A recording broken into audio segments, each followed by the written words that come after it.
Hello and welcome to another Back to Jerusalem podcast. I'm Eugene Bach and I'm coming to you live on delay, or for some of you, I'm actually coming to you live from somewhere on the west coast of Sweden. And I'm super excited about what is taking place with our projects. I think that this show is going to be a great show, kind of updating you on the things that are taking place in China, Nepal, India, Bhutan. I think that this is going to be a pretty great show for those of you that are just now tuning in or might be seeing us on Facebook Live. You might be watching this live from our website. If you are not listening to this live from our website, you can actually get more information about our Saturday morning live podcast by going to backtojerusalem.com/live. Again, that's backtojerusalem.com/live. And anybody that wants to call in, you're more than welcome to call in. We have an open line. I just now open it up for those that want to share a question, a concern, gripe, complaint. The lines are now open for you. I do have a pretty packed show for you today. It's going to take about an hour for me to get through everything that I got. It's a lot of stuff happening inside of China. As you know, you've been seeing our website's been blowing up with most ministry websites, right? Most ministry websites give you updates maybe once a week. You might have a newsletter that comes out once a month, once every 2 months, once every quarter, something like that.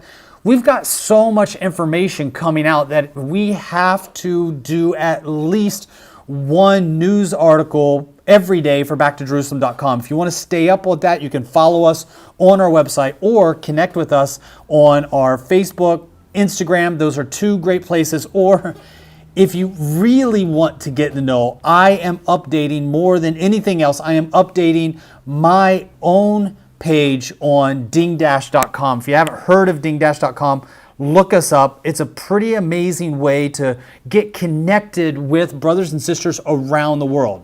I'm going to be sharing more about dingdash.com, but we have a lot of different things that are coming down range right now. I don't know if Will be calling us today. Will is our office coordinator from the United States, and he usually calls in during our Saturday morning call-in show, giving us information from the office, especially about books that we have in stock, sales that we have going on, and special deals. And I know that he and his family just arrived back from visiting their family in the northeastern part of the United States, so he might be kind of gathering himself after that. However, I do want to let you know that our newest Back to Jerusalem children's book has just arrived. That's just come out. You can get that at backtojerusalem.com. It's only available there. We did not do these children's books with a producer. So the reason why we didn't do it with a producer is because, or a publisher rather. The reason we didn't do it with a publisher is because really we wanted to be able to have complete control over these books so that we could get them directly to you in the way that we had a vision for writing them. Here's the thing about children's books. Go to any Christian bookstore out there, go and look online for any children's Christian books, and you will not find any like the ones at Back to Jerusalem. This right now that we have book number 6 that has come out in the series. It's a 10-part book series that we have a vision for. At the moment, we are just now, or we just arrived fresh off the press, book number 6.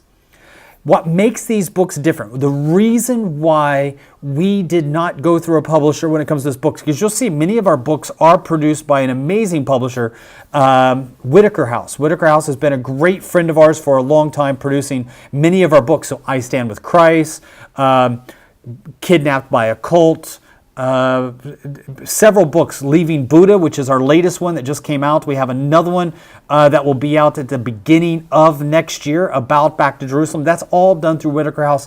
They're an amazing partner, but they don't really do children's books. They haven't been involved in children's books. And when I started doing the research for Christian children book publishing companies, the thing that I found is that when you start talking about miracles, you run into a huge problem because there's a lot of children Christian book. Now, this is not everyone. My exposure is limited. I'm not in the Christian publishing world. So if somebody listens to this and says, well, I work with a Christian book publishing company that does children's books and they don't fit into the categories that you're talking about, that is probably true. This is a very broad brush that I'm making strokes with. The reason why we decided to do the publishing ourselves for these children's books is this. Our children's Christian books talk about modern day miracles. And for whatever reason, there's just been this general consensus that children's books should only talk about miracles if they have to do with Bible stories. But we wanted to share stories for children that share with them that the same God that moved in the lives of his people in the Old Testament and the New Testament is the same God that is alive and well today, looking after his children and moving in miraculous ways on their behalf. We have written children's books about missionary workers that have gone to Tibet. An amazing story from Saudi Arabia. Our newest one is about a monk who came to Christ, a Tibetan monk who came to Christ. And our next book will be about a pastor who was bitten by a poisonous snake in India, and God healed him, and it brought many villagers to Christ. We have modern day individuals who are serving the Lord in closed countries. And so what we do is we take children on these amazing adventures into closed countries and share with them. If you hear the squeaking sound, I don't know if you can hear that or not on my microphone. I am sitting in kind of like a hotel room on the west coast of Sweden, and I've kind of got this chair that's a little bit loud. So I'm in a completely different surrounding than I have been when I've been doing my podcast for the last several months. And when it comes to our children's books, the number 6 is available right now for you. Now, I want you to stay with me. I'm going to be sharing a little bit about what we have that's new, that's coming down range. But this is the show that we have for you today. I'm going to be talking about what I've already introduced, the Cold War. That I believe that we are entering into a new Cold War between China and the United States. And I want to share about how I believe that is going to be impacting missions. I also want to be talking to you about the new re-education camps. Brand new, just happened this week, where I saw an entire congregation, Christian congregation inside China, a legal congregation, a part of an official church, Protestant church, that was sent to a re-education camp. I want to talk about that and how that relates to one of the books that I've written called I Stand with Christ, that talks about the re-education camps of the 1960s and 1970s. I want to also talk about the different projects that we have been doing in India, Nepal, Bhutan, because I think that those are super important to share with you, especially those of you that have been supporting us as gatekeepers. Outside of the new children's book that we just came out, you can go onto our website right now. Those Christian children's books are available only through backtojerusalem.com. You can't get them anywhere else. You cannot get them anywhere else. There are several churches that have partnered with us, but I don't believe that they are at any other Christian bookstore or bookstore outlet. So book number 6, I know, is only available through Back to Jerusalem. Our other books might have started to matriculate out into other venues. Don't know, but you can check and see if they are available, but I doubt it. Our children's books have been really some of our best sellers when it comes to books that we've done in the past. Also, coming down range very soon, within the next couple of weeks, we have Back to Jerusalem hats. These are special smuggler hats. Back to Jerusalem, they look like a regular baseball hat. They're black. I'm going to be putting pictures of them up very soon. We'll be putting articles out about them. They will be made available on our Back to Jerusalem website. They have the Back to Jerusalem logo on the front. If you don't know what that is, the logo isn't just a logo. This logo actually means something. The Back to Jerusalem logo, for most Westerners that see it, it looks like a square within a square. But it's actually a Chinese character. And the Chinese character is the character Hui, as in Hui Gui Ye Lu Salong. This is the Chinese phrase for back to Jerusalem. And the Hui that we use as our logo is the Chinese character for return. It also symbolizes a gate within a wall. The walls that we focus on for Back to Jerusalem are the walls between, or the lands that are between the walls of the Great Wall of China and the Western Wall of Jerusalem. When you look at the Western Wall of Jerusalem, the wall that goes around the city, the ancient city of Jerusalem, you have one gate in particular that is the most important gate. It's the Eastern Gate, the Golden Gate, the gate that we have been told by Isaiah and John that Jesus would return, the Messiah would return again through this Golden Gate, this gate within the walls of Jerusalem. This logo, which means to return, is the Chinese character that we use for return back to the gate of Jerusalem, where the Messiah is said to be coming back. That is what the logo means. It's a Chinese word. It also means Hui, as in Muslim people.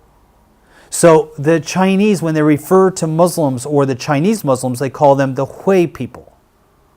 This is the same character. The area between Xi'an, the ancient city of Xi'an, all the way back to the Western Wall of Jerusalem. All of those lands, you go to the north, you get into atheist areas. You go to the east, you're back in atheist areas. You go to the south, you run into the house of Buddha and the house of Hindu. But the main corridor between Xi'an all the way back to Jerusalem is territory that is owned and controlled by the house of Islam.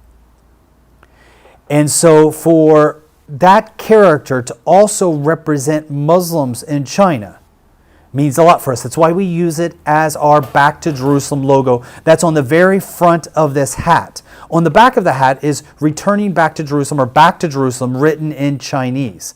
Inside of the hat are three little secret pockets that you can use to put your ID. You can put cash, you can put credit card. So let's say you're going for a jog. You can wear this hat on your jog, take your credit cards, take cash, take your ID, not have to take your wallet, not have to have pockets in your pants. You can have jogging pants on, you can have shorts with no pockets. You don't have to have those items on your body. You can actually wear them in your hat. If you're going into an area where you need to take something in, where you know that you're going to be searched, most people will check your hat, maybe check your head, but really, that's not so common. Your pockets are checked for security purposes or whatever, but they rarely, if you put it in your hat, that's a great location to bring things in and out in an area where you may not want people to know what you have on your body. So that's why we have this Back to Jerusalem smuggler's hat, and that will be available through Back to Jerusalem. Now, for our projects, let me just share a little bit. We got an update just yesterday from India, Bhutan, and Nepal. And I'm super excited about sharing about this. I have to be very careful in the way that I share about it because I don't want to give away security. So the information that I'm going to be shared here, I'm going to have to be very careful and make sure that I tailor my words as they come out of my mouth, because I have the email sitting right in front of me. And we have several businesses that we have started at the very beginning of the year. Now, you'll remember that we actually read off those businesses on a Back to Jerusalem live Facebook broadcast that I did together with Brother Tong or Brother Ren. Depends on what name you go by.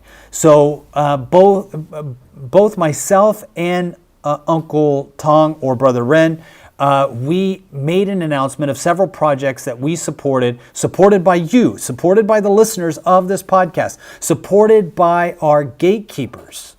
If you're not familiar with what a gatekeeper is, go to backtojerusalem.com/gatekeepers. There you will find out how to become a gatekeeper. Gatekeepers are probably the most important partners that we have when it comes to projects that we are doing that need funding. We could not do most of what we do without gatekeepers. So for those of you that are writing to me and asking me, what can I do besides pray? What can I, because we're usually writing articles about projects that we're doing, about persecution that is ongoing, about the most recent updates when it comes to electronics, when it comes to a lot of the things that we share about. When people write to me and say, okay, I read your article, I read your newsletter, I read your email. What can I do to help? Step number one of the most important things that you can do is become a gatekeeper. Gatekeepers are individuals who sponsor Back to Jerusalem projects on a monthly basis, and this is why it's important. It's important because when we have individuals who come to us in need.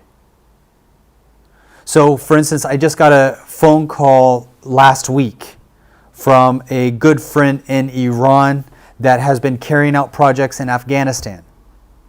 And he said, hey, look, we need help in Afghanistan. The coronavirus is wreaking havoc. I'm actually writing an article about it right now to let people know, because honestly, I haven't really been that well informed when it comes to the pain that has been inflicted by the COVID-19 in Afghanistan. I mean, it already sucks for people that live in Afghanistan. And to add on top of that, the misery of COVID-19. I mean, so many people listening to these podcasts is probably listening from the Western country. The majority of our listeners are from the United States. I just, by the way, got an update, and I want to thank you guys for downloading this podcast. In the last 3 months from April, May, and June, so the end of February to the end of June, so basically 3 months time frame, we had over 28,000 downloads. That's almost 10,000 a month. In the last 3 months, those 10,000 a month downloads have come from 85 different nations. Over the period of this podcast, we don't have accurate numbers, but as far as we can see, it's well over 250,000 downloads. So we get more downloads through our podcast than we do on our YouTube channel. We get more downloads than we do from any of our news articles. You guys that are listening to this podcast have been so faithful joining together with us, and I am overwhelmed with gratitude. I really want to say a big thank you to all of you guys. There are certain areas, like was it last week or the week before? We were number 2 for religious downloads in Pakistan on iTunes. Number 2 in the world's second most Muslim populated nation, Pakistan, for iTunes for religious content, for the category of religion. So there are ministries out there so much bigger than ours that are much better at communication, that are much better at packaging their content so that it's more enjoyable for you as the listener. I just do these podcasts on my mobile phone, upload them onto Dropbox. Our office in the US downloads them, puts them up for you to download. So we really want to say thank you. And we believe that most of our gatekeepers come from listening to this podcast. And so if you are a gatekeeper and you've been donating, or you're a donor and you've only donated 1 time or 2 times, or you're a prayer partner And you're standing together with us, praying for these nations. Let me give you an update. If you were following us already in March of this year. So March, April of this year, we announced several businesses that we are supporting with persecuted Christians living in India, Nepal, and Bhutan. One of those businesses was Poultry Production. That business is going well. Even though we have COVID-19, we are seeing that the poultry production is going well. That is exciting. We also were able to do an aquaponics program. Now, if you're not familiar with aquaponics, just really quick, we've talked about it in other places before. For those of you that have been listening to us for many years on aquaponics, I know that you don't want another course. Basically, the down and dirty of it is that it is a sustainable system of food production and water purification, where fish are in a tank and their wastewater gets drained out from the fish tank into a bed of rocks. The bed of rocks replaces a bed of soil, so you don't need good soil. The bed of rocks, which is where we grow several different types of vegetables, is then fed by the bacteria and the wastewater that comes from the fish. The bed of rocks purifies that water as it circulates back to the fish tank. And this is done on small scales and large scales. We've done this as large as massive farms in southern China. We've also done it as massive farms in India. We've also done it on balconies in very urban areas and downtown areas of China. So we've done it in many different settings, and it has been a great way to sustainably produce food. Well, in this instance, we've also been able to do water sanitation. Water sanitation is absolutely essential for the area that we are working at inside of India, because so many children die every single year because of intestinal infections that are completely preventable. We could easily prevent these infections where children basically get diarrhea, then they die of dehydration, because they don't have access to clean water. Now, there is a certain level of bacteria that humans can become adapted to. We can become adapted to a certain level of bacteria where it will not bother our system. That's why when you go into Tijuana, for instance, locals can drink the water. Foreigners, especially from areas that are from Northern America, cannot. They get really bad traveler's diarrhea. The reason why is because their bodies are just not adapted to certain types of bacteria. However, there are certain levels of contamination that your body just can't get used to. And this bacteria can start living in your gut. And we're not talking about good gut flora. I know that this is a common phrase that's going around the health industry right now. You do not want, we have an amazing former chairman for Back to Jerusalem named Ivan Froen, a Viking from Norway. He gives an amazing sermon about living water. And he talks about drinking the water in India and how it became alive and it became flowing out of his body from every orifice.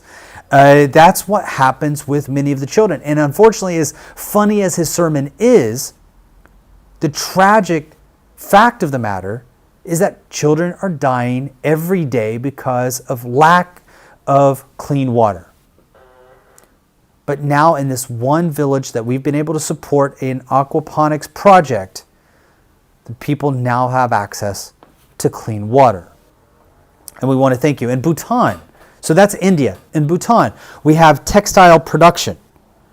I can't give details on the textiles that are being produced, but these are garments that are being produced for the local market by Christians. And there are many Christians in Bhutan that, because of persecution against Christians, are not able to find employment. But with Back to Jerusalem coming in, working together with them, starting their own company, we don't need to have somebody employ a believer. It's believers that are now giving jobs and being a contributing member of their society. Given jobs, paying taxes, bringing in income that is then spread around to pay for food, supplies, help families.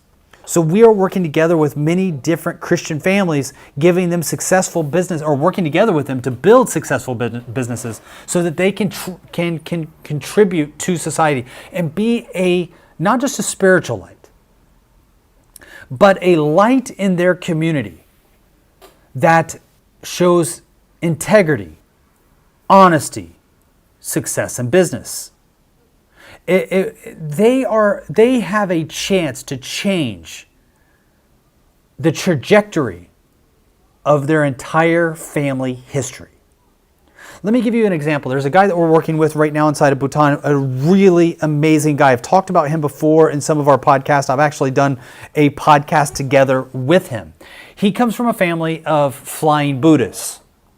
Yes, flying Buddhists. So his great-grandfather could fly through the air. This is very common in Buddhist believing areas, especially areas where animism is prevalent and mixes in with Buddhism, which is basically what Buddhism is everywhere. So if you find Zen Buddhism in Japan, it's mixed in with the Japanese deities. When you look at Buddhism in Thailand, it doesn't look anything like the Buddhism in Japan. The reason why is it's mixed in with the ancient deities. I wrote a book about a monk who walked away from the Buddhist faith when he learned about Christ, and Christ came and completely and absolutely transformed his life. And in that, I share about what takes place when a Buddhist from Tibet goes into an area where the people are not Tibetan Buddhists because of the mix of the Bun religion. The Bun religion is the ancient religion of Tibet, and that's mixed in with Buddhism. Well, we get the same thing in Bhutan. And so in Bhutan, you have the mixing of animism, and in that animism, you have people that can fly. And you'll notice this. I mean, anybody listening to this podcast that has ever watched a Kung Fu movie, Crouching Tiger, Hidden Dragon, right? You have individuals that can fly. That is a belief in the Chinese ancient religion. In fact, that's a major part of what I was sharing about the Boxer Rebellion in the early 1900s. In the summer of 1900, you have the Boxer Rebellion, and the Boxer Rebellion were these Chinese fighters that believed that they were the embodiment of the spirits, and these spirits could help them fly. These spirits could make them impervious to bullets. These spirits could keep them from getting killed by a sword. These spirits could help them control other people's mind through their spirit. We have the same thing in Buddhism. So there's this guy that I'm working together with, have been working together with for a while via our team in India. And he comes from a family of flying Buddhas. And his grandfather was only able to levitate or fly a little bit. He was able to fly, but not as high as the father before him. And then the guy that we work with, his grandfather was just barely levitating. His father could barely levitate. And then by the time it got to him, he was not able to really make it off the ground, but he became a believer. He became a believer, was not a very good Buddhist, and he was persecuted. But now he is working together with us in Bhutan to start this company. This company of doing textile production. This brother is now living in India, but he's helping with the Bhutan team. We also have a grocery store. We have a shoe shop. We have an electrician company that sends out electricians to different people's homes and helps wire their homes for construction or maintenance or whatever. They're they're your everyday electrician handyman in very high demand in Bhutan. And so those of you that are praying together with Back to Jerusalem and supporting the Back to Jerusalem vision through Gatekeepers, this is what your funding is going for. Now that was for the first 6 months of the year. Now I've just received the new proposals to start businesses for the second part of the year. Now here's the thing about the businesses that we start. This is why they're important, because a lot of people are like, well, I'm not used to, it doesn't make sense for me to help support a business. It doesn't make sense for me. What I would rather do, a lot of Christians feel a lot more comfortable to support Bibles. A lot of Christians feel a lot more comfortable to support Bible schools, Bible training, a Bible school for a minister, evangelist. Those are things that we as Christians in the West can get our hands around, right? Because that makes sense to us. Here's the thing. This is an important part of understanding how Back to Jerusalem operates. When we get individuals that want to come and say, and we get this a lot, by the way, we get organizations that do fundraising for Bibles, let's say China. They do fundraising for Bibles in China. Let me put it a different way. Let me say Bibles in Bhutan, because we're talking about Bhutan, right? So we'll stick with Bhutan to keep things simple.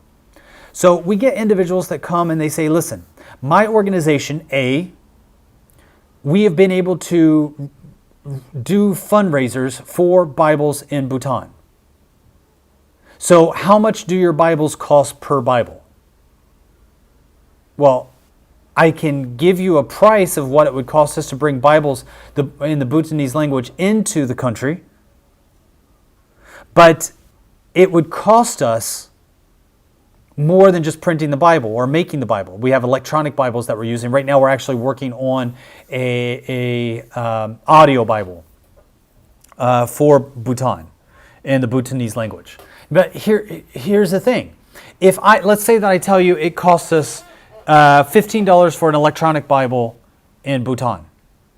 And you say, great, my organization A, we have $100,000 that we can support for these Bibles. Or let's say $15,000 to make it, because they're $15, we'll say $15 per Bible, $15,000, we can support 1,000 Bibles.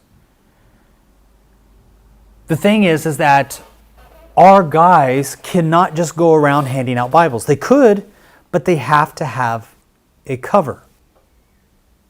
Now, this is not true for every location where we're at, but the truth is that cover, otherwise I can just sell Bibles all day long in areas that need Bibles, raise money, and send the Bibles into the areas that need it the most. The problem is, most of the time, people raise money for Bibles and they don't have a way of getting the Bibles into the country. That's where we come in. And that's something that we do through business. We start businesses, and businesses are able to help us in several different ways. One of the ways is by giving people legitimate reasons for travel and engagement. When you travel around into different parts of Bhutan, every day a different city, every day a different hotel, every day eating at a different restaurant, every day traveling by a different vehicle or mode of transportation, the government, when they arrest you, they're going to start looking into your finances. And they're going to start eventually asking the question, where are you getting your money? Where do you work? Why do you have these deposits made into your account? And yet, it's not connected with any job. This, not only does it look fishy, it starts to look like you're doing something a little bit more illegal than you might be doing. It could look like you're working for like some spy agency. By starting businesses, we are able to use those businesses as platforms to allow people to receive money for legitimate reasons, and then also to travel around for their business for legitimate reasons. They're also able to engage people on a regular basis that are not Christian because of the business that they do. That allows them a legitimate reason for sharing with individuals that may not be believers. By starting up these businesses, we also then are able to start up channels, networks, storage locations for our Bibles, teaching materials, teachers, students, evangelists, pastors, preachers. We're able to establish a network for these guys to travel around into these different networks through this. And here's the thing. When you give to Bibles, once that Bible's given out, you have to buy another Bible to give out. And another, until all the Bibles have been saturated into the society, right? So it's charity. And we're comfortable with that. Bible schools. Support it this year for 15 students, support it next year for 15 students. If they raise more support, they bring in more students. They don't raise any support, they shut the school down because the school is not sustainable. But what if instead of running a pure Bible school, which is illegal in Bhutan anyway, what if we run a language school? What if we run a textile company? Then that allows us to run a Bible school in the business, as well as bring in money so that if the support stops, which it eventually does, the business is able to maintain a certain level of income to supply the pastors, the teachers, and sometimes, most of the time, even the students. We do it all the time. Every day, every year, and been doing it for several years. That's why we're writing a book called BAM, Business as Mission. Well, it's not going to be called that. It's going to be called something else, but it's going to be about business as mission. This is something that we do a lot. The reason why is I do not believe that we live in a world where the Western missionary model is sustainable forever. It's been great. It's been a great run, and it might continue going for a while. We still do fundraisers in the West, and we will continue to do so until we can't do it anymore. However, we've also made investments across the board that allow Christians to run ministry through business, that the day that funding stops, those businesses continue, the ministry lives on. Regardless of whether our name lives on, regardless of whether our organization lives on. Listen, our organization, Back to Jerusalem, is nothing more than a vision that is being supported by an organization that was registered to be a legal entity in the West. But if you shut down an organization, you don't shut down the vision. If you stop funding our organization, you don't stop funding the vision. Because the vision isn't only funded through Western donations. We got away from that Western model years ago, and I'm not going back.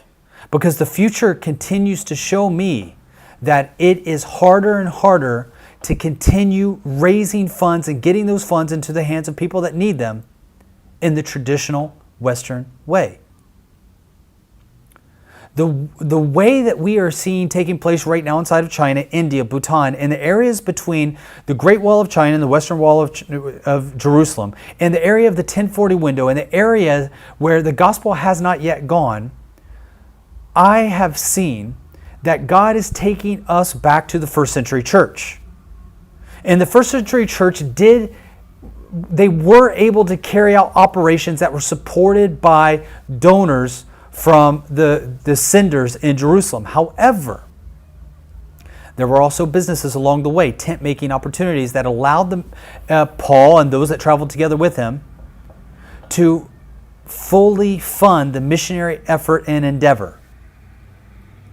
That even when you cut off the funding coming from Jerusalem, the missionary movement continues on. And that's kind of where we're at right now with this. And the thing is that we are not the Catholic Church, right? If you look at the largest property owner in the world, you find the Catholic Church. Why? Because the Catholic Church went around buying up all these properties, building their churches, bringing in their priests and their cardinals and all of the different laity that does the everyday work of the Catholic Church. That's not Back to Jerusalem. We are investing in people. We don't take any stake into the companies that we are actually funding. What we do is we work together with individuals and we help them start business. So what we do is we provide capital as much as is needed, and it's usually not 100%. So we'll do something like anywhere from 10% to 80%, right, of the capital that's needed to get a business up and going off the ground. And then we will provide oversight and strategic consultation coming alongside our brothers and sisters that are running these businesses. But these businesses, make no mistake about it, belong to them, not to us. Definitely not to me. So we don't buy these businesses and then take the money out of these businesses to do something that nobody knows about. No, we work together with these businesses, invest in these businesses, get them up and off the ground. That way we have pastors that are no longer needing donations on an annual basis. That way we have missionaries, evangelists, teachers, even students that do not need tuition to be paid, that don't need a salary, that don't need a retirement plan, because we were able to work together with them to start a business that is sustainable in the kingdom of the 1040 window.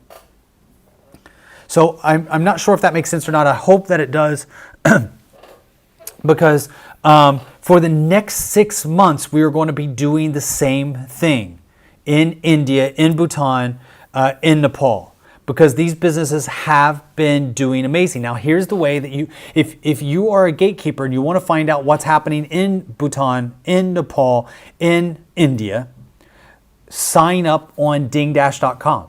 Dingdash.com is a social media platform that we have started at Back to Jerusalem for those that are living in persecuted countries, so that Christians that are living in persecuted countries that cannot sign on to Facebook, that cannot sign on to Instagram, that cannot access YouTube, they can sign on to Dingdash. And on Dingdash, they can share with me and you about the projects that are taking place. So we get regular updates on Dingdash, pictures, testimony, stories. It's amazing. You can sign up on Dingdash right now. Now, we started Dingdash so that individuals who are living in Iran, living in China, living in places where they cannot access Facebook or the regular social media that we have available to us at our fingertips in the West. We started this social media for them. But here's what we're learning. We're actually getting more Westerners on Dingdash than we are people in the 1040 window. And this is happening for 2 reasons. Number 1 reason is I'm not traveling. Once I start traveling, I will start speaking at churches. And when I'm speaking in underground churches in China, India, Vietnam, Sudan, wherever, these are usually groups anywhere from 5 people to 500. And when that happens, we're able to share about Dingdash. And so we'll have hundreds of people signing up at every single meeting that we have in closed countries. This is something that we're not advertising through emails or whatever, in places like Vietnam, Laos, Cambodia, China. Instead, we are doing it face to face. But we have been sharing about Dingdash on Western media. So the second thing that we are seeing for Dingdash is the number of Christians in the West that feel that their information is being stolen. They are being targeted by big corporations because their data is being shared by organizations like Facebook, Instagram, YouTube, Google, and they're just sick of it. They don't want their data to be shared. They don't want their information to be out there. They don't want their information to be sold to some company so that they can be marketed. They definitely don't want it for when governments start cracking down and bringing persecution against Christians, that these big corporations that are in cahoots together with the government then shares that information with the government. So we have people in America, Western Europe, Australia, South Africa that are signing on to Dingdash right now because they don't feel comfortable with what these corporations are doing with their private information. So they're signing on to Dingdash. And if you haven't signed on yet, let me encourage you to sign up and follow our friends from India, from Bhutan, from Nepal that are giving updates on a regular basis. And from time to time, we have our friends from Iran, Iraq, Dubai that sign in and share about the projects that are taking place there. We need you. If you're in the West, and you're listening to this podcast, you're living in a safe place like Canada, you're living in a safe place like Singapore, we need you. We need your help. Sign on to Dingdash, and this is why. On Dingdash, we have many people from around the world that are living in persecuted countries that are signing on and need encouragement. Your encouragement. They need prayer. They need to know that there are other brothers and sisters out there that pray for them. Especially right now, we got individuals that are signing on from Nigeria. I'm writing a 30-day prayer guide about Nigeria because of the horrible atrocities that are taking place almost on a daily basis. Just in the last week, we've seen at least 40 people killed in Nigeria from Christian villages being killed by Islamic terrorists. And it's brutal. Brutal. The killings are brutal. Many of the people that are being killed are mothers and their children. One of the reports that we just did, put it up on backtojerusalem.com, was about a Nigerian wedding that was taking place in a Christian village when just indiscriminately Muslim terrorists come busting in and just starts mowing people down. Dead bodies everywhere. You can find that on our website. I warn you, the images are graphic.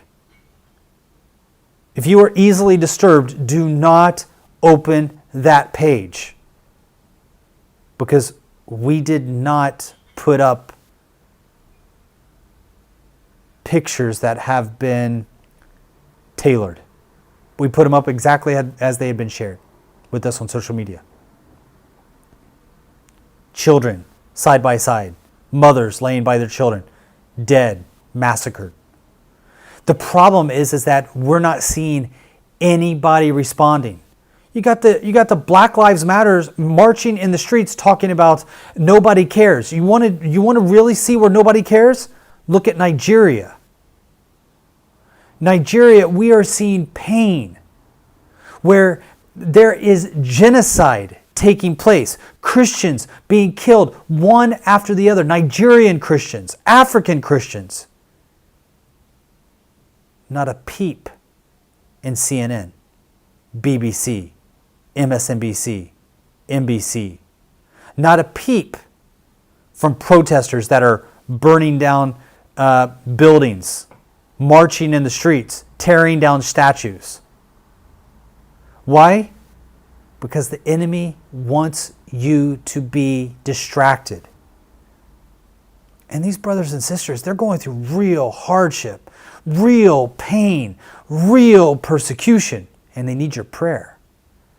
And it would be so great if you were able to sign on to dingdash.com and see them, meet them, hear their stories, testimonies, see the pictures that they share, and let them know, hey, Christians at my church, we're praying for you.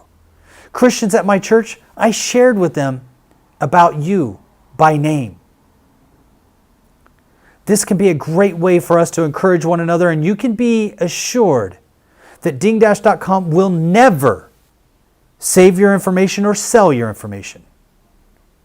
You can be completely free in the knowledge of knowing that we are on your side. It is a platform that was created for persecuted Christians by persecuted Christians, with Christian volunteers standing beside them and helping. The whole thing. Right now, Facebook has, I think, 48,000 full-time employees. Dingdash has a couple volunteers. One main volunteer, Eric, who runs almost everything. We will have people that will be signing on from China, and I'm going to start jumping into this. I'm going to shut down our call line. Anybody that did not get a chance to call, unfortunately, I'm going to have to shut down because I'm running out of time. So I am going to shut down our phone number so you can no longer call our Back to Jerusalem hotline. I'm going to go ahead and take that number down. And for those of you that are listening by podcast, it doesn't really matter for you, but those of you that are watching us live, the reason I'm taking that down is because now I need to get into the meat. What's been taking place inside of China? The hardship that I've been writing a little bit about. Now, as you know, for the last 2 years, persecution inside of China has gone through the roof. It's skyrocketed. And now we're seeing that China's paying a price, a huge price. I mean, everything that could go wrong inside of China is going wrong. China's making so many enemies right now. They're like a bull in a China shop. I mean, they are losing friends left and right, and I believe that it's directly related to the campaign of persecution that they have adopted against Christians in the last 2 years. And it's only getting worse. Their aggression against Christians. Before, when I was sharing about persecution inside of China, I was mainly referring to persecution as it relates to the underground church, those that were not registered. Now, I don't believe that it's right, but in many ways, it's legitimate. Christian churches were not allowed to operate without being registered with the government. Underground churches don't register with the government, therefore the government pursued them. That persecution we rebelled against, because the reason why the churches do not register with the government, the reason why they became underground house churches, was not because they're hiding from people. They're out in the open preaching the gospel boldly, but they're just not registered. They're giving their lives for the gospel inside of China, but they are not registered. And the reason why is there's many different reasons. I've actually shared about those reasons several times, and it has to do with they don't agree to give the government control on how many people in their church can be baptized. They don't agree to give the government control on how many Bibles that their church can hand out and give. They don't agree to how many members are allowed to be in their church, how many members are not allowed to be in their church. They don't agree to having their clergy only trained through the government Bible schools. They don't agree that there are certain topics that they're not allowed to talk about. Namely, they're not allowed to talk about the return of Christ. They're not allowed to talk about Immaculate Conception. They're not allowed to talk about the resurrection from the grave. There are certain things that underground Christians believe are absolutely essential to Christian faith and will not allow the government to dictate on whether they can teach them or not. Because of those reasons, they have not registered with the government, and the government has been after them. However, what makes the persecution now different is that the government is now persecuting official churches, registered churches, churches that are doing everything that the government tells them to do. They are now finding themselves on the other side of the law. And they're paying a price. Now, you can say this is judgment. You can say that this is related. You can say that this is just bad luck. But what is taking place inside of China on the natural side is devastating the nation. Swine flu, wreaking havoc from border to border, north to south, east to west. The swine flu is killing more pigs, and they can't get their hands around it. More than 400 million, almost 500 million pigs have been slaughtered inside of China. It's one of the main meat products inside of China. Chicken and pork. Those are the two number one meat products. Chicken, pork, fish. I guess I'm almost covering everything except for lamb and beef, right? But chicken, pork, fish, these are the number one meat products in China. When you have almost 500 million pigs slaughtered and taken off the market, that is a serious loss. That is devastating the food markets in China.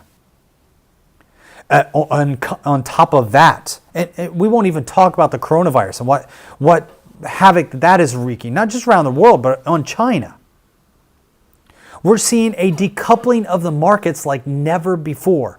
Nations, you remember there was a time when people told you that without a doubt, that there was just no way you could close your border, right? That we now increasingly more and more live in a borderless world, a world without borders. This was especially true of the West. I was always amused of how this never really applied to countries in the East.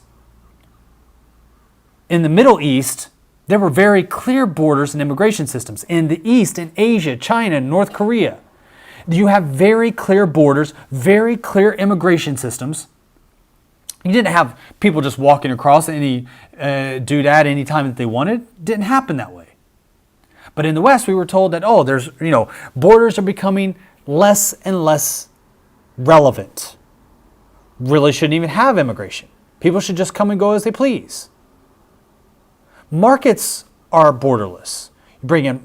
You build a pencil by bringing in rubber from the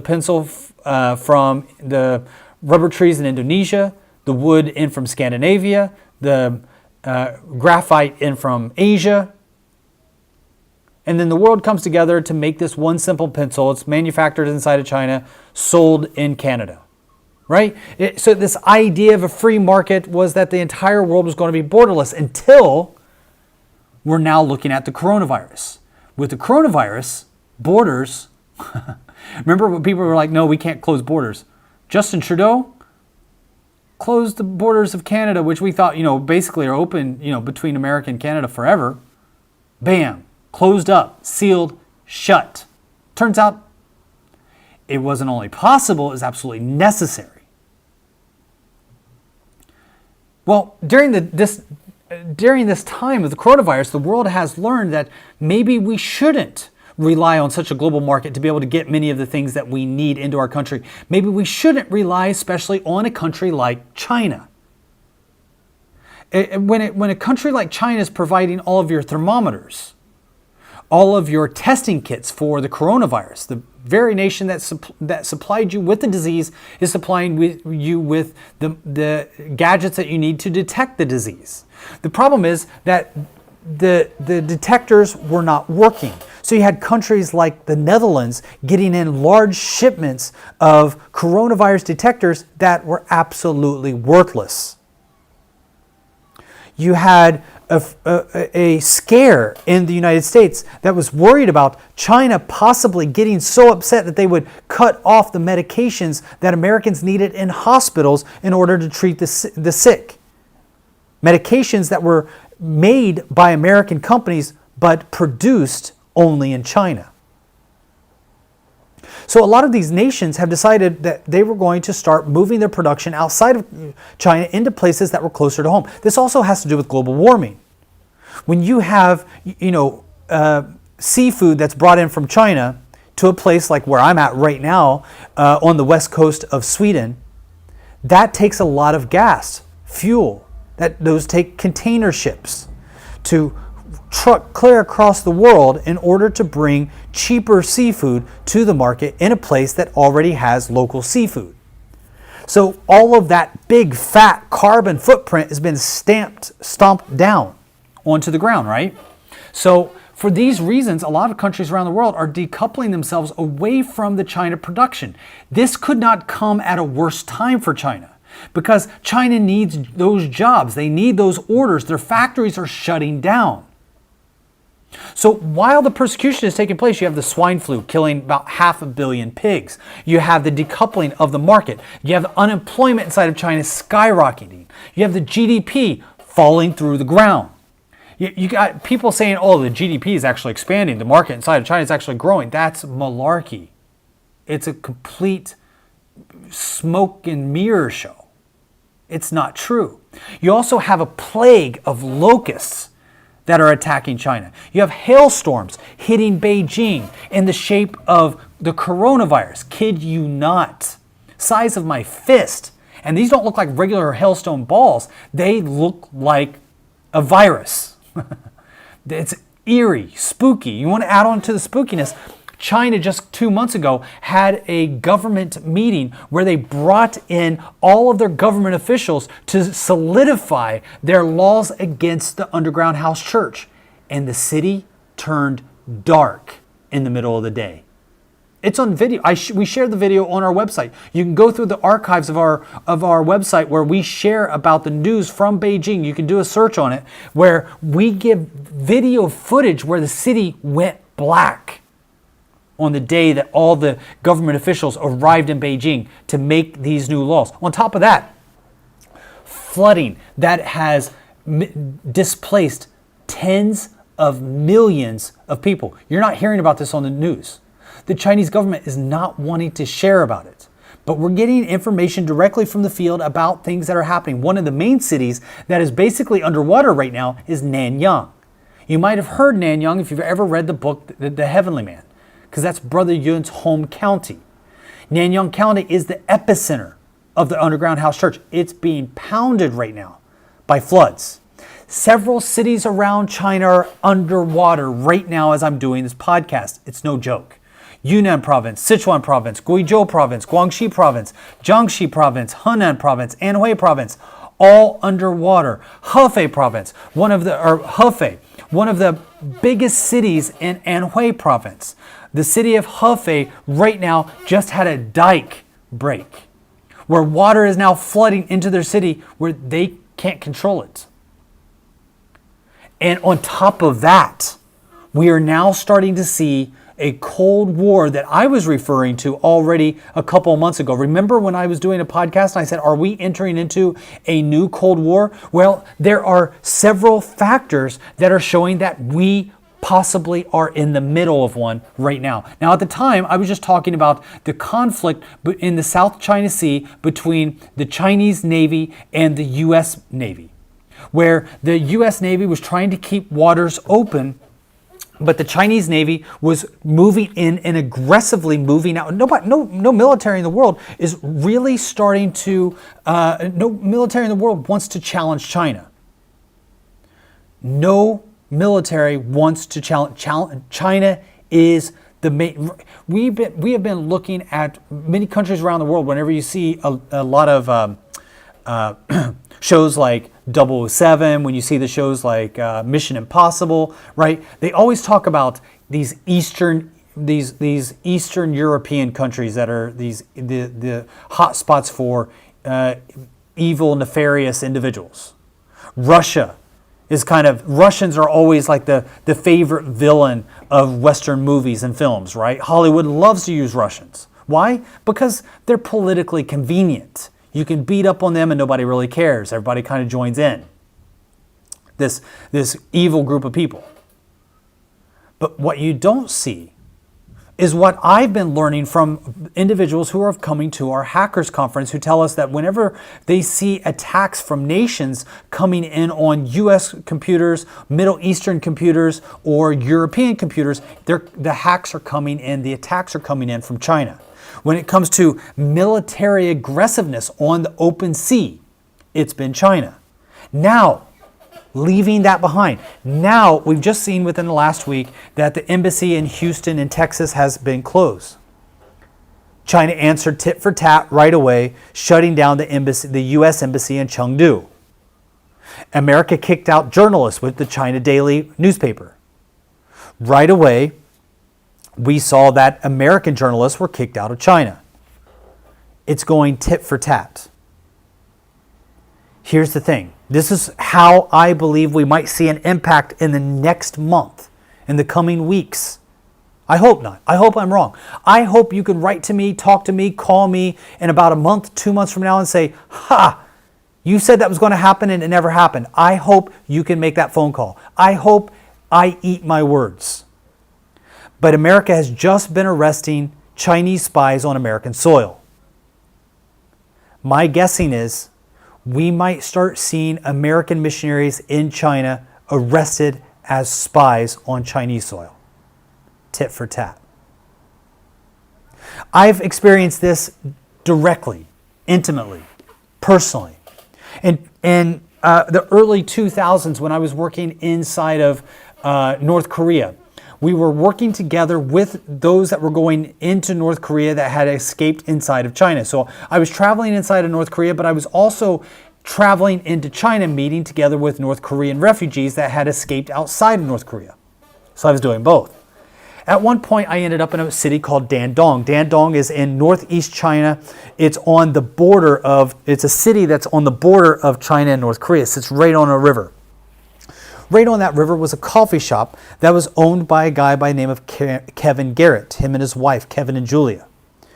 I met them in Dandong at their coffee shop, and we were talking about getting Bibles to refugees that were coming in from North Korea. They were missionaries.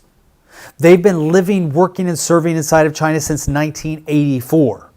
30 years they had given their lives as missionaries openly. They were open about the work that they were doing. They were Christians.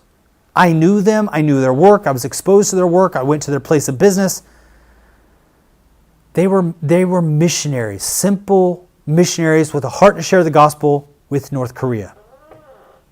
They couldn't move to North Korea, so they did the best that they could, which was start a cafe on the border of North Korea on the China side. And so I spent some time with Kevin at his bakery. I spent some time with him at his cafe, and spent some time helping to provide supplies for the North Koreans that were coming into his factory. I met him again after he had been arrested inside of China, but he had been arrested in 2014 because American authorities were launching a crackdown on Chinese cyber espionage spies. And Canada was helping them. One of the main guy that they had in their sights was a guy by the name of Su Bin. Su Bin was a Chinese spy working in Canada. And he was caught. He was arrested. So tit for tat, China came in and arrested Kevin and Julia Garrett. They didn't have jack squat on either one of them. But they were arrested and they were held in detention with their families. They had their children in China at the time. And they held them in jail because they said that they were being investigated for espionage. It was so bogus. They were not responsible for anything that had to even be close to being spies. But China needed 2 Canadians. Because their people had been arrested for spying, they needed some Canadians to also be arrested for spying. So could we be looking at the same thing now? I think we could. Because we are starting to see that tit for tat. In fact, I don't know how many people have been watching the news lately. This has not made it out in the mainstream media. What I'm about to share with you has not made it out into the mainstream media. But on May 22nd, China was caught smuggling 10,800 assault weapons into Louisville, Kentucky. There was a shipment that was coming from Shenzhen that was destined for Melbourne, Florida. On its manifest papers, it said that there was steel pipes, construction material coming from China into the U.S. and had been stopped. So and there's been this fuel for Marxism inside of the U.S. And we've been seeing that a lot. How does this impact missionaries? American missionaries working inside of China probably isn't going to be very practical for the foreseeable future.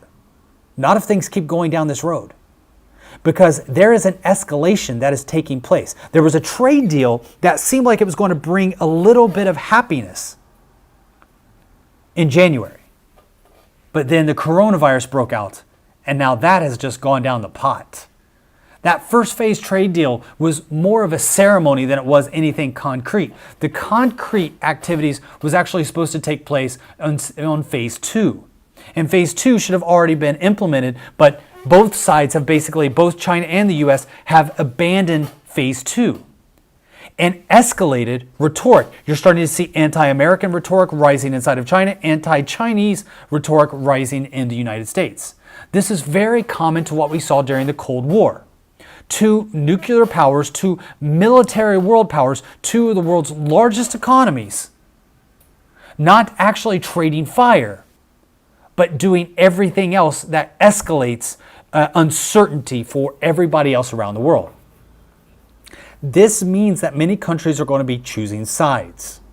So countries that are attached to China, countries like Pakistan, Uzbekistan, Kazakhstan, countries that have no relationship with the United States, nations like Iran, North Korea, Yemen, are going to start finding refuge in China, and China is going to be building up their allies in the same way that Russia did during the Cold War. And that impacts missionaries. Because the other thing that we've seen is the United Nations Humanitarian Commission has now been taken over by China. Now, China is the one that selects all of the leadership as well as the investigators, the key investigators. What is the job of those key investigators for the United Nations Human Rights Commission Board? To investigate nations that are accused of violating human rights.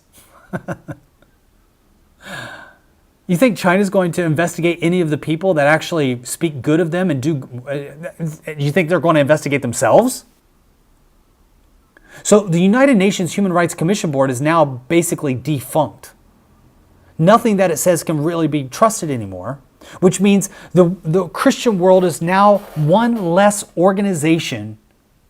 We have one less organization to be able to sound the alarm on different nations that persecute believers. And in fact, nations that persecute believers are now in charge of the United Nations Human Rights Commission Board. So if you think that you're going to hear any correct information coming out of that body, forget about it. It's not happening. If you've been watching our website or been following our website, one of the most disturbing things that has happened in the last week is this. Since the last time I did a live podcast, and I'm going to be wrapping this up with this, because I know that I've went a little bit over time, but I really want to share this because one of the things that people have not been aware of is that this new wave of persecution that is taking place inside of China is against registered official churches. And that is exactly what we have seen in the last week in Jiangxi province. In Jiangxi province, in Fuzhou City, what we have seen is a church, a Protestant church that has been changed into a patriotic training center. Here's a term that I'm going to give to you that you're going to hear me say in the coming months. It's a new term. It's just now being used, and my belief is that it's going to be used a lot more in the future. You're probably going to hear it here first. And back to Jerusalem, I haven't heard this really shared anywhere else. As far as a podcast goes, this is probably the first time that you've ever heard this term. Civilization Practice Station. A CPS. CPS, I think for most Americans, means Child Protective Services. A civilized practice station is a term that is being used for transforming churches. What we saw inside of Jiangxi was that a Protestant church was taken over by the government. Now, it was already taken over by the government. It was registered by the government. But the government moved in and they tore down all of the crosses. And then they put up communist symbols. If you've been watching any of the Black Lives Matter protests, you're familiar with those communist symbols. The sickle and the hammer. Those are common symbols. That was the very symbol of Marxism that was used at the churches, put up on the outside of the churches. And then the congregation was then registered with the government.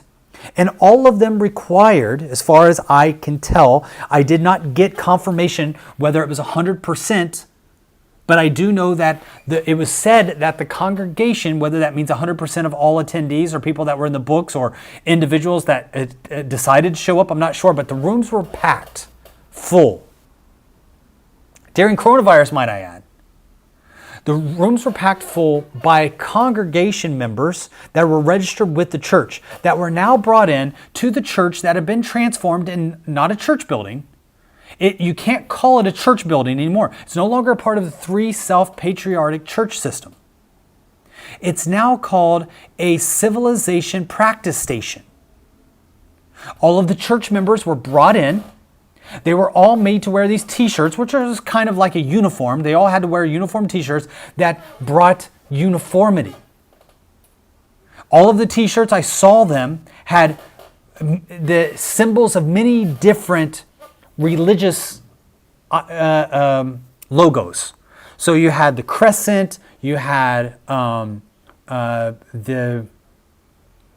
cross, you had the yin and yang. You had different religious symbols on the shirt.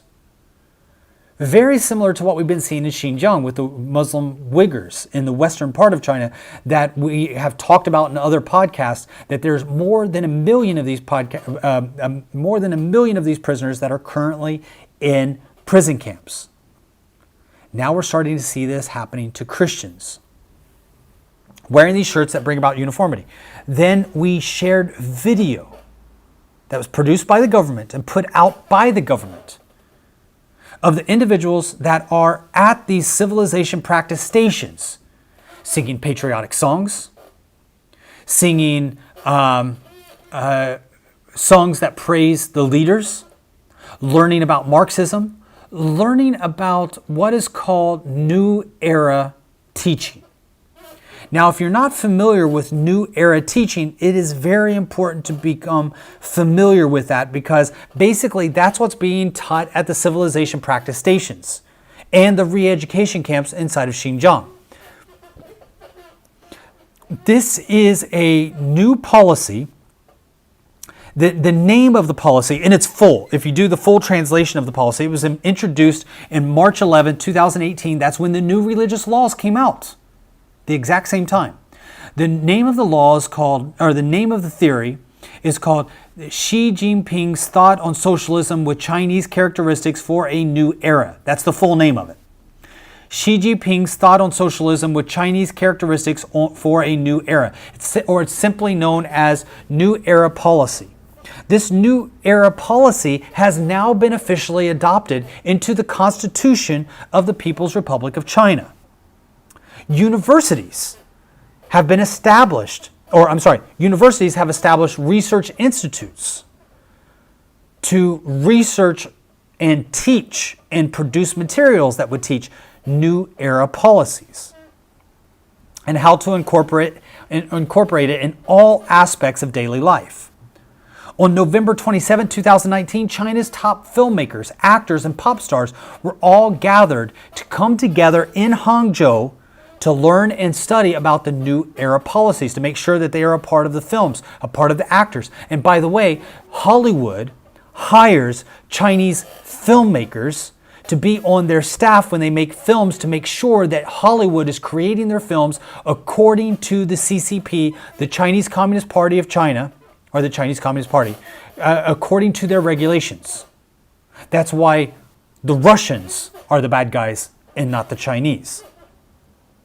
An app has been released by Alibaba called Shuishi Qianguo, which is a study guide to study these new policies. You also get a certificate. But according to the video that was produced by the government about the transformation of this church after 1 month of transforming the inside and the outside of this church, one of the things that we see is that the members of the church were brought in, and for all day long, for several days, they were just pounded with this propaganda. And the video shared how people or why people turn to religious teachings. They said that religion is a monotonous cultural life where people are taught to blindly follow ancient superstitions. But these ancient superstitions can be counterbalanced by organized government activity and civilized practices taught at these civilization practice stations. And at the civilization practice stations, people are taught to abandon their faith. On the videos that were shared by the government, testimonies were shared on these videos of individuals who were released from their religion. They were set free. They began to give testimonies about how they had believed in Christ, but now they have learned the true way. These re-education camp ideas are not new. This is the foundation for gulags in Russia, foundation for gulags in North Korea. In a book that I wrote together with one of the most well-known pastors in all of China, Zhang Liang, we wrote his testimony in a book called I Stand with Christ. And he talked about arriving in a re-education camp in 1974. And in May of 1974, re-education camps were shared in the same way that they are today. People are tricked by religion and superstition, and they need to be educated and broken free from the control that is put in place to control their minds. This re-education camp was called Satan's Camp. Let me read you directly from. Let me read you a quote directly from Zhang Liang when he shares about Satan's Camp. He says, "I'm glad I didn't know when what I would soon come to learn. The classes that I was told to attend were not academic courses with lectures and a test at the end of the semester. I was heading into the mouth of the dragon. I was walking into the darkest dungeon that I had ever experienced in all my life. We were at the point of no return. Everyone around us had been trained to brainwash us. The classes soon became known to the Christians as Satan's camp. I would be repressed, starved, and tortured. I would suffer from diseases that I had never heard of. The classes, quote unquote, were meant to either change me or kill me. And the atmosphere was little better than that of a Holocaust-era concentration camp. The shadow of death lingered over us all like a vulture, and we were intimidated by the ever-present reality that our lives held very little value in the government's eyes. The picture that was shown to the rest of the world of Pastor Zhang's experience of Satan's camp was not much different than what we are seeing today at the Civilization Practice Stations. Now, I don't want to say that they were as intense as what Pastor Zhang went through, but they're definitely the building blocks of what we saw. There's a guy that's writing on here, thank you, Arthur. He's listening to us live, and he's written to us live and said, "Hi, Eugene. I'm originally from the USSR. My parents told me stories of the times when they were growing up. Marxist propaganda was everywhere." Yeah, I mean, where do you think China learned it from? They learned it from Russia. It came from Germany, from Marxist thought, from Marxist theory, from Marxist teaching. I got another question here from a brother by the name of Jonathan Newman, who says, which country will manufacture the mark of the beast? I'm not the right person for that question, I don't think, but let me just kind of throw out a brain teaser, if you will. I've just kind of been playing this game in my mind, thinking about, for me personally, all right, let me put it this way. For me personally, I don't spend too much time studying about the mark of the beast because to be quite honest, I'm not the smartest guy in the room, all right? I don't have the capacity to have a lot of knowledge in my head. I'm kind of like an old computer that has a capacity of about 2 gigabytes. Most of the people around the world are walking around with the updated version with over 200 gigabytes. Well, I don't have that 200 gigabytes. I have 2 gigabytes. So I have to be very careful about the storage of information that I choose to store because I run out of space very quickly. And so when it comes to the mark of the beast, I don't spend a lot of time studying the mark of the beast, and here's why. I talk about it in a new book that will be produced next year. I would rather spend more time focusing on the return of Jesus Christ. And Jesus told us what was necessary to see his return. What is necessary to see his return is for all of the nations to hear the good news of Jesus Christ. That's it. So that is what I dedicate my energy towards. I don't want to spend so much time studying about the mark of the beast, anticipating the mark of the beast, and calculating where I think that he will most likely come from, because that doesn't tell me anything. If I really want to know, because Jesus said this, said it very clear in Matthew chapter 24. When the disciples came to Jesus and they asked, when will all of these things come to pass? Because, Jesus is talking about some really heavy things. And so these guys, when the temple is going to be destroyed, when the temple falls, when the persecution will come, when will all these things take place? And Jesus tells them, verse 14, and this gospel of the kingdom will be preached to all the nations, all the ethnos groups. Ethnos is the Greek word that's used there in verse 14. And then the end will come. It's plain as day. That's you want a marker of when the return of Jesus is going to come? That's your marker. And we still have 2/3 of the world's population living in dark nations that are aggressive against the gospel. And the Back to Jerusalem vision focuses on the region where 9 out of every 10 people who've never heard the gospel ever before in their life now live. That's why I dedicate my entire life towards spreading the gospel, because that is my focus. Where would the mark of the beast come from? It's not my focus, but Jonathan, I'm with you. I love just asking the question sometimes, just for the fun of it. So for me, I start to think in this way, especially when I see this pandemic, coronavirus. One of the things that we see about the pandemic is that people that don't necessarily adopt all of the teachings of...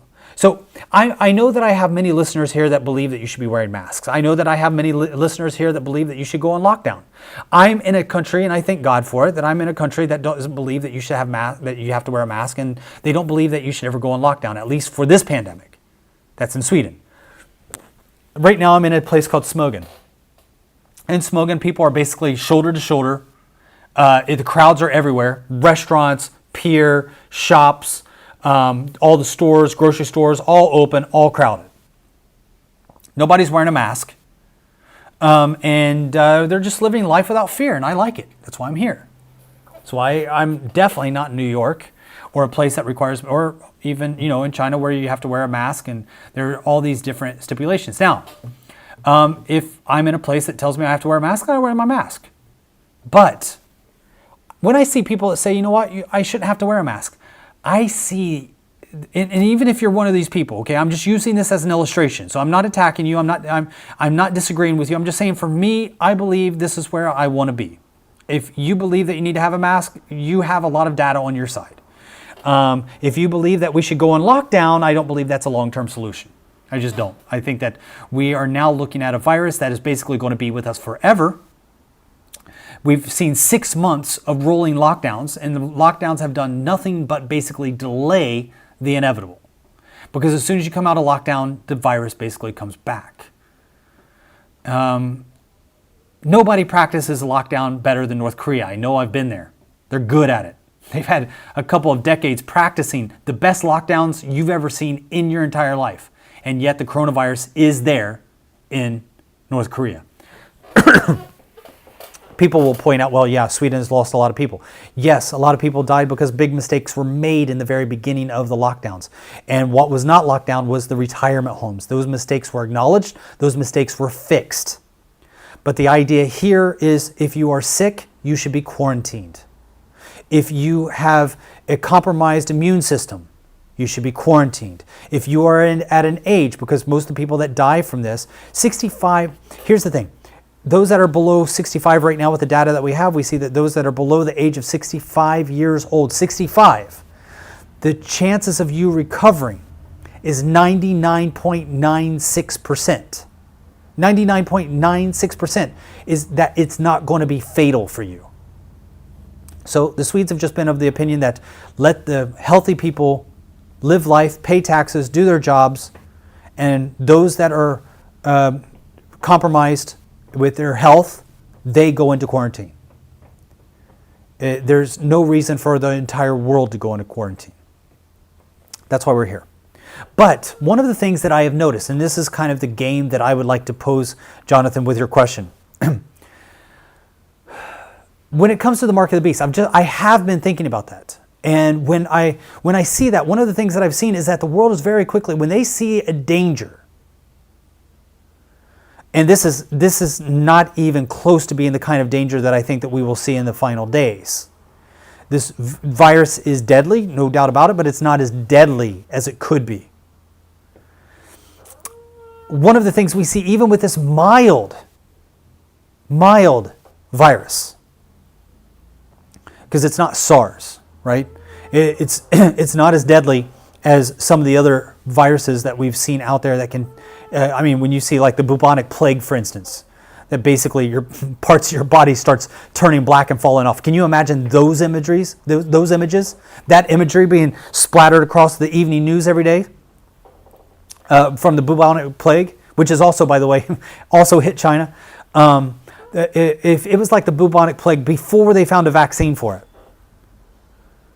and you had those images. One of the things that I've seen just with this mild disease is that people feel that anybody that doesn't want to wear a mask, even though there has been data out there that shows that masks, depending on the type of mask, that most people are wearing. So let's talk about the most common type of mask that you see out there. And in fact, I saw a picture from Target, which is a major department store in the United States, that had masks for sale with a mirror. So you could try on the mask and put it back for other people to try it on and look at themselves in the mirror to find out which one looks best on your face. Not the most safe, but anyway, the majority of people wear masks not because they work, but because they feel social pressure. And now they have legal pressure. And those that don't are considered to be selfish. So I'm already starting to see those that do not start to conform are being pointed out and persecuted. I believe that the mark of the beast very much could come as the result of a disease, a pandemic like we're seeing. That you need to be in some way vaccinated or monitored to make sure that they can control the disease. We're already seeing it with the apps that are coming out for contact tracing. They're mandatory inside of China. And right now inside of the EU, they're actually evaluating whether contact tracing apps are necessary. And contact tracing apps, what they do is they basically tell you, have you come in contact with anybody that is sick? And if you become sick, you alert your contact tracing app, and anybody that's been in contact with you would then be able to see on their phone whether or how long ago it was that you were on this contact tracing, or you were a part of, in contact with them. It's not as easy when it's a volunteer system, it's basically inadequate. Has to be mandatory. If it's not mandatory, it doesn't work. Because somebody could get sick and doesn't want other people to know because it could affect their job, it could affect their travel, it could affect their connection with their kids, their family. Maybe they're going through a divorce, could impact a big pay that they're trying to secure a big deal, so they don't want people to know that they're sick. So they just don't put it on a volunteer app. So in order for something like that to work, it really does need to be mandatory. I could see the mark of the beast being a response. I'm not saying it is. I'm just saying as a fun exercise. I could imagine a world in which a pandemic breaks out where the sickness is so deadly that the world takes drastic measures to stop it, and the entire world comes together as a community and unites to save the human race. And in order to do that, there would need to be a monitoring chip to monitor people's temperatures, core temperature, movement, connection, activity, travel schedule. And if there were people that say, I don't want you to have that information. I don't want you to have my body temperature, my contact information, my daily travel schedule. Then they say, fine. If you do not take this mark, then you cannot participate in social commerce. I could definitely see that taking place. Which country? I don't believe it comes from one country. I think it's a collective, international effort where two things become clear. One, Christians and Jews are the enemy of this new system. And two, the new system is tolerant of everybody, embracing, loving of everybody, except for Christians and Jews. Food for thought, something to think about. During this time where we are seeing everything turned absolutely upside down, it's the enemy's way of buying time. I'm convinced of it. The enemy knows that his days are numbered, his time is short. We have to continue completing the Great Commission. We have to continue fighting for the lives of those that are lost, for those that have not heard, for those that have never heard the gospel of Jesus Christ. I want to thank you for downloading this Back to Jerusalem podcast. Thank you for those of you that joined us live for Back to Jerusalem. I've seen the numbers go up. This video will be available on YouTube for a few short days, and then it will be uploaded onto our podcast so you can listen to it there. I want to thank you for your prayers and thank you for your support, especially for those out there that are listening that are a part of our Gatekeepers program. If you're not a Gatekeeper, please sign on to backtojerusalem.com/Gatekeeper. Check it out. Join together with us so that we can continue completing the Great Commission together. Thank you so much. Thank you for your prayers, your support, and your friendship. God bless.